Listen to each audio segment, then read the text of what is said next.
అందరికీ నమస్తే అండి. కార్తికేయ ఆస్ట్రాలజీలో సెప్టెంబర్ నెల రాశి ఫలితాలు చూద్దాము.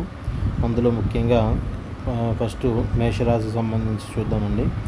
మేషరాశి వాళ్ళకి ప్రధానంగా కనిపించేటటువంటి సమస్యలు అంటే ఆల్రెడీ ఏలినాటి శనిలో వాళ్ళు ఉన్నారండి. మేషలగ్నం మేషరాశి వాళ్ళు వీళ్ళు ఏలినాటి శని వల్ల కొంచెం ఖర్చులు ఎక్కువయ్యి ఇబ్బంది పడుతున్నారు. అట్లాగే వీళ్ళు ఉద్యోగంలో కూడా కొంచెం ఇబ్బందులు ఎదురవుతుంటాయండి. అట్లాగే కొంచెం అనారోగ్య సూచనలు మొన్నటిదాకా ఇబ్బంది పడినాయండి.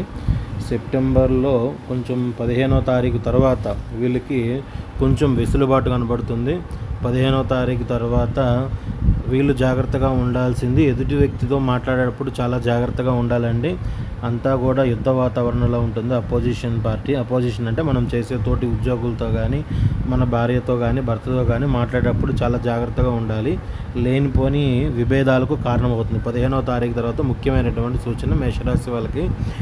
అట్లాగే 15వ తారీఖు తర్వాత కొంచెం శరీరం కూడా కొంచెం నీరసించిపోతుందండి. కొంచెం తొందరగా నీరసించిపోవడం వల్ల కూడా కొంచెం అనారోగ్య బాధ అనిపిస్తుంది.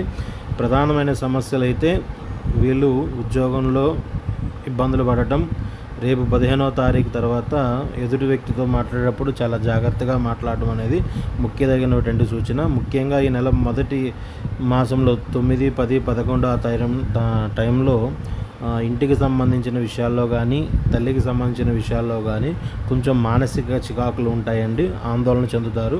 సో కాబట్టి కొంచెం జాగ్రత్తగా ఉండటం చెప్పదగినటువంటి సూచన. మీకు ఈ వీడియో కనుక నచ్చితే లైక్ చేయండి, షేర్ చేయండి. మీకు పరిహారాలంటూ ప్రత్యేకంగా మీకు గొడవలు ఎక్కువగా ఉన్నాయి ఉద్యోగంలో అనుకుంటే మాత్రం సుబ్రహ్మణ్య ఆరాధన చేసుకోండి. మేషలగ్నం వాళ్ళకి అధిపతి కుజుడే కాబట్టి సుబ్రహ్మణ్య స్వామిని మీరు ఎంత పూజించుకుంటే అంత మంచిది. ధన్యవాదాలు.